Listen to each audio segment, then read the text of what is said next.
મહાનગરપાલિકાના ward number 4ની ચૂંટણી અદાવતમાં બીજેપીના ઉમેદવારના ભાણાની છરીના ઘા ઝીંકીને ઘાતકી હત્યા કરવામાં આવી। ચોંકાવનારી વાત તો એ છે કે હુમલાનો આરોપ કોંગ્રેસ ઉમેદવારના પતિ અને તેના સાગરીતો ઉપર લાગ્યો છે।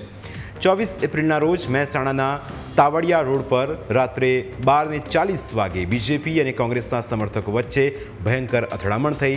આ કોઈ સામાન્ય ઝઘડો ન હતો, પરંતુ ચૂંટણીની સીધી અદાવત હતી। મૃતક મિતેન ચૌધરીના મામા મહેન્દ્ર ચૌધરી વોર્ડ નંબર 4માંથી બીજેપીના ઉમેદવાર છે। બીજી તરફ મુખ્ય આરોપી ભરત ચૌધરી એ જ વોર્ડમાંથી કોંગ્રેસની ટિકિટ પર ચૂંટણી લડી રહેલા ઉમેદવાર લીલાબેન ચૌધરીના પતિ છે। ફરિયાદમાં ઉલ્લેખ છે કે સફેદ રંગની બોલેરો અને ઇનોવા ગાડીમાં ભરત ચૌધરી, ધવલ ચૌધરી, મયુર ચૌધરી અને યશ નામના તત્વો હથિયારો સાથે આવ્યા। તેમણે તાવડિયા ચોકડી પાસે ઉભેલા હર્ષ નામના યુવક સાથે ઝઘડો શરૂ કર્યો।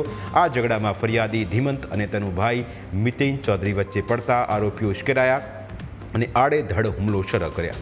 હુમલામાં આરોપી ધવલ ચૌધરીએ મિતેનના માથાના ભાગે ધોકો માર્યો, જ્યારે આરોપી યશે મિતેનની પીઠના ભાગે છરીના ગંભીર ઘા ઝીંક્યા। અન્ય આરોપી મયુરે ધીમતને માથામાં ધોકો માર્યો અને હુમલાખોરે ફરિયાદીની ગાડીમાં તોડફોડ કરી નુકસાન પહોંચાડીને જાનથી મારી નાખવાની ધમકી આપી।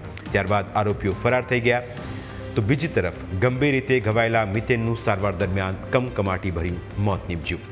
પોલીસે આ મામલે વોર્ડ નંબર 4ના કોંગ્રેસ ઉમેદવાર લીલાબેન ચૌધરીના પતિ અને તેમના પુત્રને વોન્ટેડ જાહેર કર્યો છે અને બંનેના ફોટો અને પોસ્ટર્સ જાહેર કર્યા છે। પોલીસ ફરિયાદ બાદ કોંગ્રેસ ઉમેદવારના પતિ ભરત ચૌધરી અને પુત્ર ધવલ ચૌધરીને પોલીસે ભાગેડુ જાહેર કર્યા છે।